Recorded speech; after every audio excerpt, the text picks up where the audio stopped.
Appreciate everybody coming today. Today we are going to be discussing a recently created task force to combat the organized retail crime that we have been experiencing in the city of Charlotte. In simple terms, this is shoplifting committed by an organized group of individuals. Now, this isn't kids stealing a bunch of candy bars from retail stores. In fact, this is adults rolling full carts of electronics, clothing, and tools out the front door of big box stores. It's an issue that affects every single individual who lives in our community. Shoplifting cases are up 13% compared to last year, and some divisions saw an increase by as much as 50%. Last year alone, we had over 6,000 cases of shoplifting that were reported. But honestly, the numbers do not tell the story.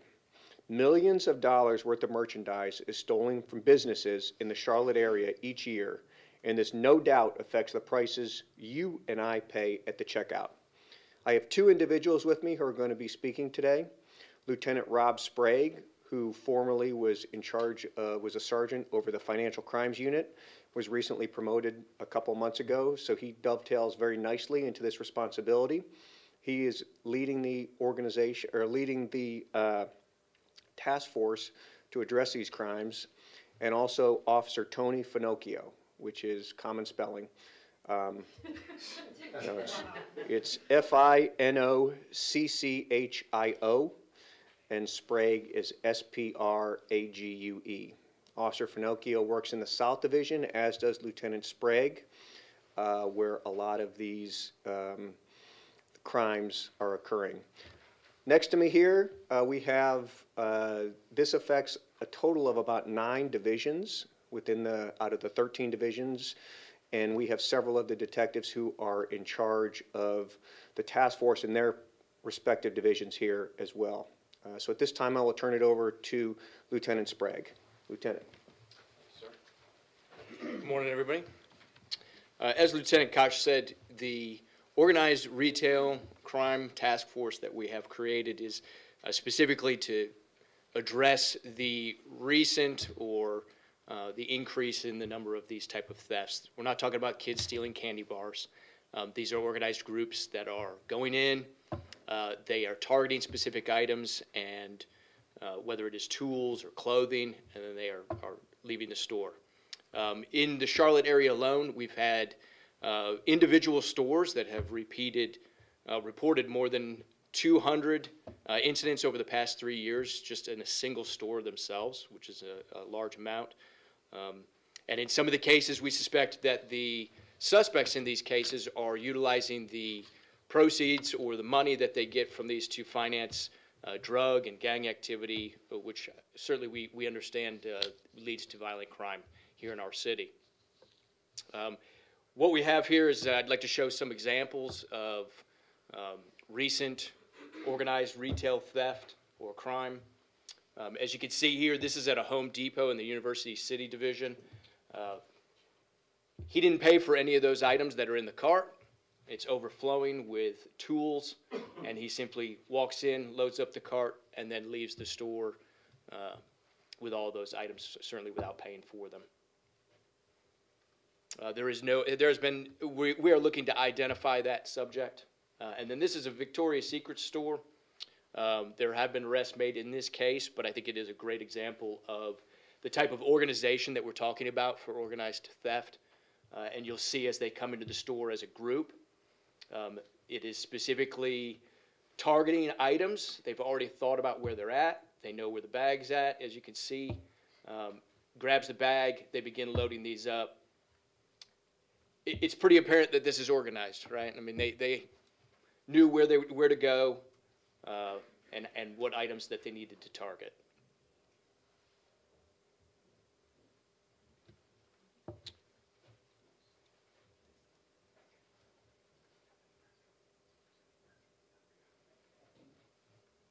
And again, it's just a continuation of specific places within the store. The bag that they utilize is from the store itself. Come in, grab these items, and then they leave. Overall, it's very difficult for us to put an accurate price tag on the cost of this theft, but there's no doubt that in just one of these cases, we've had thousands of dollars worth of merchandise that have been stolen and taken out of the store. The goal of the organized retail crime task force is certainly to disrupt and to reduce the number of these type of incidents. We intend to collaborate across the city, divisions. As Lieutenant Koch said, we have 9 divisions that this really affects. So we have detectives in each one of those divisions that are a part of the task force. But these type of crimes don't just stop here in Mecklenburg County. These suspects are then going to other counties, surrounding counties, and in some cases to other states and committing the exact same crimes. So these same suspects that we're seeing, other counties and other states are seeing. So our collaboration and our partnership is going to be with those other departments, with those other states, as well as with the DA's office, and with our local and national retailers to form this partnership to work together to address this issue.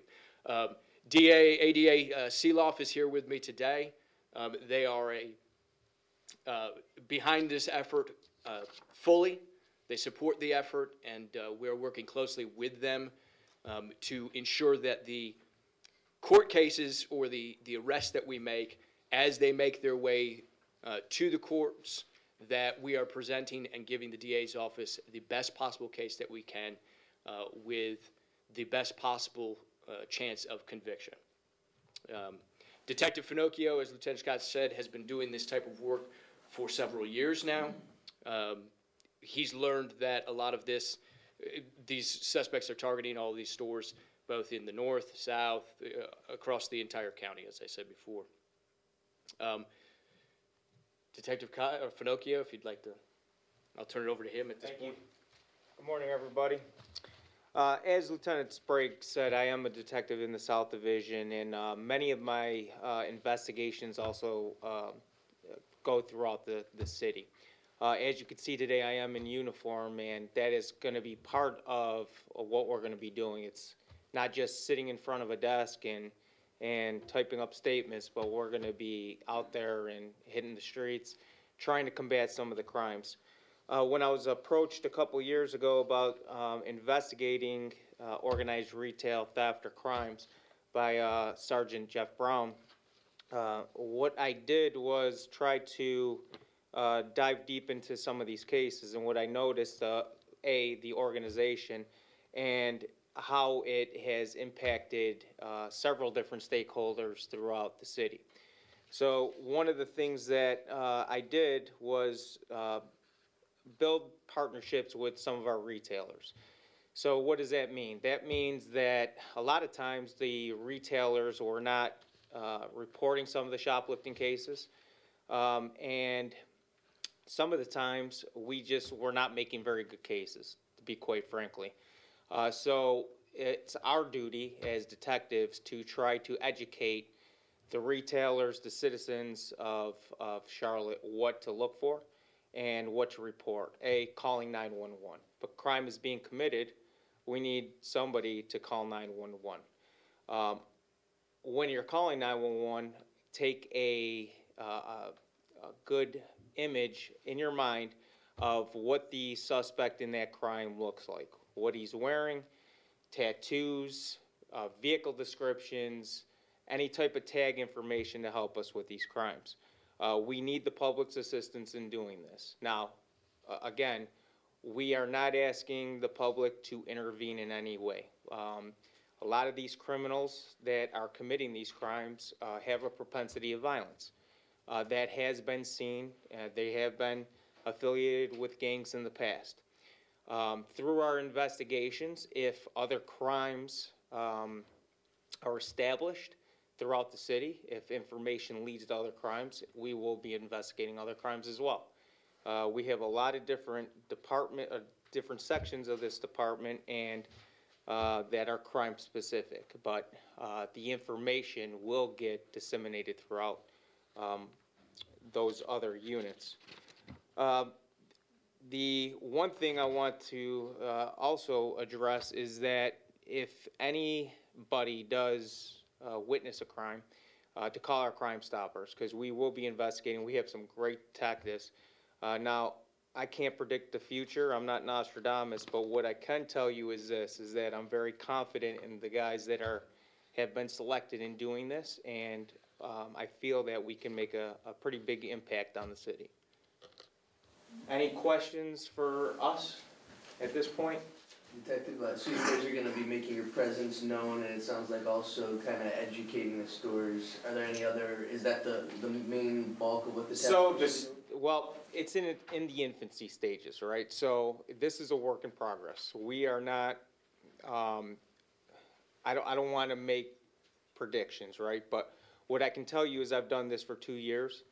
I have some great contacts throughout not only the city, but the state. So the other jurisdictions around Charlotte are 100% on board. It's long overdue. The citizens of the city have also, they've made a voice about witnessing these types of crimes. The retailers have made a voice, right? And now the department is doing something about it.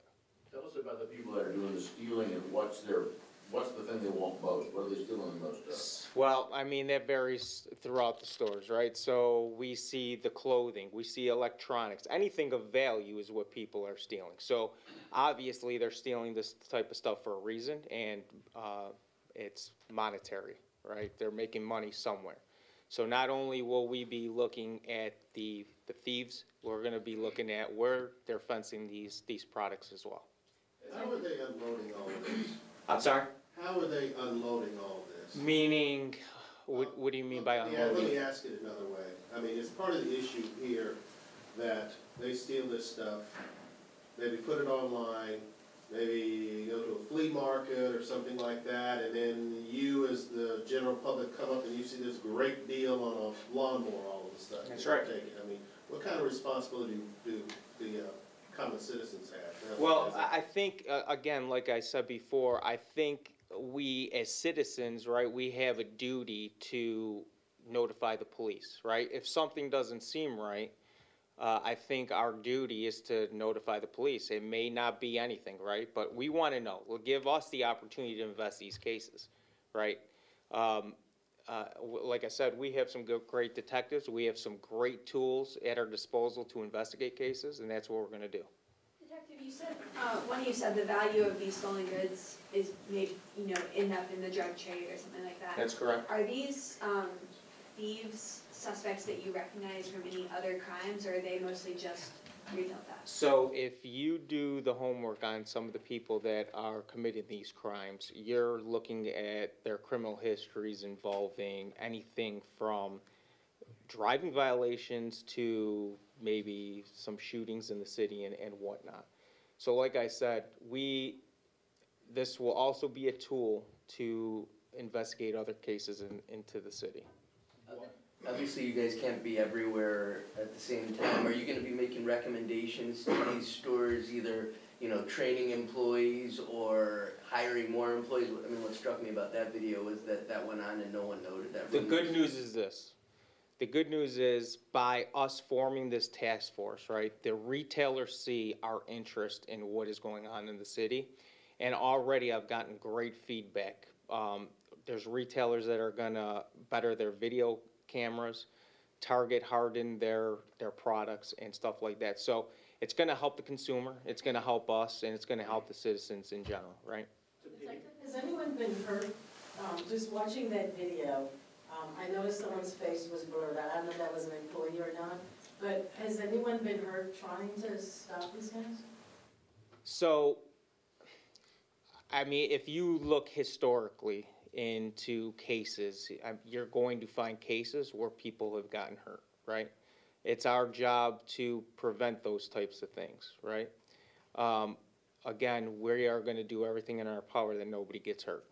So we have techniques in place, and I'm not going to sit here and talk about some of our tactics in our investigations. I'm not going to do that. But what I am going to do is tell you that we are aware of the problem, and we are going to address this problem. So you think that we have turned the corner in terms of the businesses that are out there, many of whom I assume just assumed that, getting shoplifted was just kind of part of the cost of doing business and really didn't want to cause more of a fuss, then I think times are changing. I truly do. The feedback that I am getting, the big box stores, they don't want to lose money. They're there to make money, right? And unfortunately, what happens is the more things that get stolen, right, the consumer has to pay more for those products. Ultimately, that's what happens, right?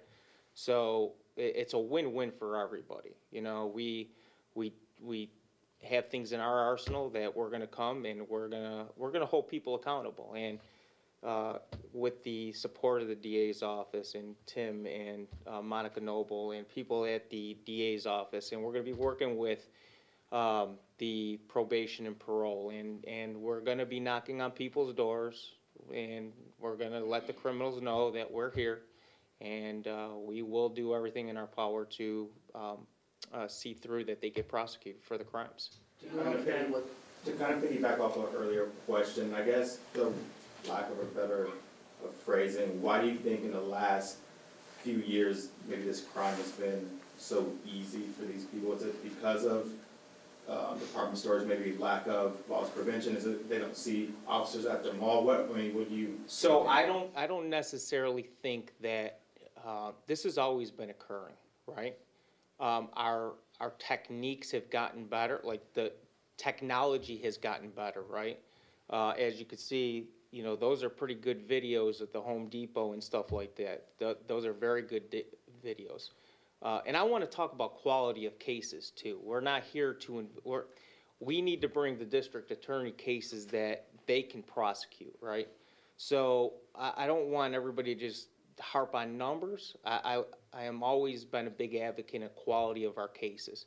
I mean, you're talking about 6,000 cases last year that were reported.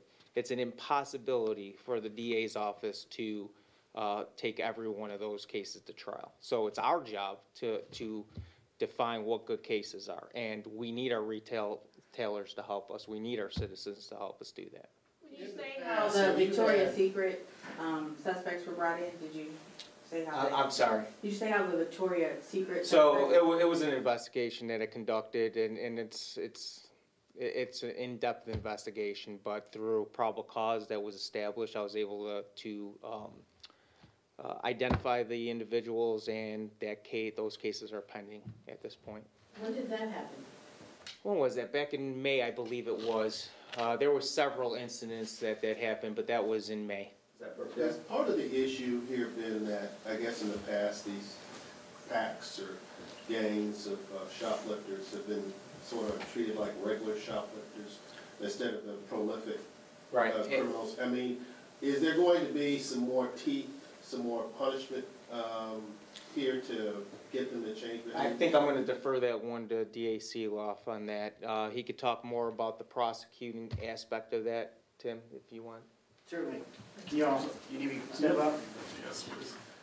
So each case is unique, each suspect is unique, each defendant is unique. So contrary to popular opinion, as you're hearing here, CMPD doesn't treat it like an assembly line, and neither does the DA's office. What this task force helps us do is identify and separate who's making a youthful indiscretion or a desperate act based on economic circumstances, and who is actually damaging our community by creating their own black market business off of retailers. And so by working with CMPD and some of our larger merchants, we are able to identify and determine who needs priority treatment, who needs to be considered for the full force of punishment, as opposed to those who need diversion or deflection or simply redirection in their lives.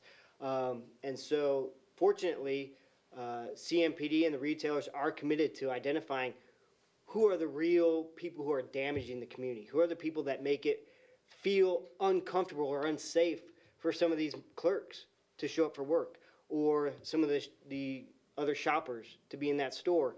It hasn't reached the point where I think people are fearful to be at the mall, but as you could see from some of this, the clerks are faced with do I just watch this theft happen, or do I try and stop it? And that's not a choice that a clerk should ever have to make. And so by prioritizing those, we can give the attention that each of those cases deserve for more punishment as opposed to, hey, this is an opportunity for a second chance. But to speak about punishment, there is a wide range for any one of these crimes, depending on criminal history, depending on the offenses charged, depending on the offenses that we can prove. And so we could be talking anywhere from probation to prison. So to tell you kind of where any particular defendant would end up is unfortunately an impossibility to do in a vacuum. Can you kind of just give us a general idea? Let's say if you run into the worst of the worst, what would they be looking at in terms of prison time versus Well, beginning? if we're talking about worst of the worst, then we will try and put them out of the community, take them off the streets for as long as we can. I can't put a number on that. But as far as the youthful indiscretions, we are committed to treating those like youthful indiscretions. That's not who the task force is focused on. And so when diversion, deflection, redirection are opportunities that are viable, we'll take them. The groups that we're talking about here with the task force, those aren't those people. When the evidence shows that these are people who are doing true damage to the community and have made a committed effort to damaging the community in this fashion, our hopes are, when the evidence is there, to respond accordingly. What is the charge, for example, in this video that we showed with the Victoria's Secret? What would that charge be? Is it simple, I don't know, what is the charge? I don't know what was charged in this specific case. I believe That was a felony larceny and felony conspiracy case. And the felony because it rose above a certain amount? That's correct. Okay. Just spell your name for me. spelled name is Tim, T-I-M, Seeloff, S like Sam, I-E-L-A-F-F like Frank. Thank you. Do you have much trouble where they'll do it? Do a big hit like that, do a couple of those and then just take off and go to some other town and then you've really got a problem because they're gone? They're not gone. They're not gonna stop. We have ways of disseminating information to other counties and other states. Eventually, we will apprehend them. I'm pretty confident in that. Again, their picture is on video. It's a matter of time before we find them. So just because an arrest doesn't necessarily happen that day, there is a good chance that eventually we will arrest them for their crimes and that they'll be held accountable. Are you finding a lot of these guys are serving their sentence and going out and doing it again? It varies. So I can't speak for every case that I have investigated, but there are some. There are some people that will continue to do this, and it doesn't matter if they're going to be doing 5 years in prison or 2 nights over in the county jail. They're going to continue to commit crimes, but we're going to continue to investigate them. Where was the task force formed? Was it about it's been about a month right now, right? And how many such cases have you seen so far this year? I don't have a number for that. I don't have a number offhand. We'll have to look at that and we can get back to you on that. Are you ever surprised how old these things are like that store? They're in there for a good 2 minutes just rifling through stuff. And that to me is, what's the word I'm looking for? Yes. So the answer to your question is yes. 2 years ago, when I dove into this, I was shocked at what I was seeing. So it needed attention, and how to get to that point of getting everybody on board is where we're at today. Took some time, but I think we are making great strides. Again, this is in the infancy stage, so you will see in 6 months to a year the impact that we're going to have on Charlotte. I'm very confident in that. Would you Just know, have a like, what's the goal? ballpark idea of how many of these groups are out there? I said, do you have a ballpark? Just I have a don't. ballpark. I don't. I've seen numerous cases. Again, you know, I mean, we're talking hundreds, dozens, you know, just. I would say dozens to be safe. I don't want to. Again, I don't have the data to back those numbers up, but through experience, I would say dozens. All right, thank you. Appreciate that, Detective Finocchio, Lieutenant Sprague. We will share a press release with you shortly that will include that video from Victoria's Secret, as well as several individuals that we are currently looking for, who we do believe are engaged in this sort of organized retail theft. Glenn, to counter on you for the citizens, really, if it's too good to be true, it probably is. If people see a deal in it and it just looks like it's too good to be true, it probably is. So just make sure that they contact us. They can always call Crime Stoppers at 704-334-1600. And I appreciate you all coming today. Thank you very much. Have a great day.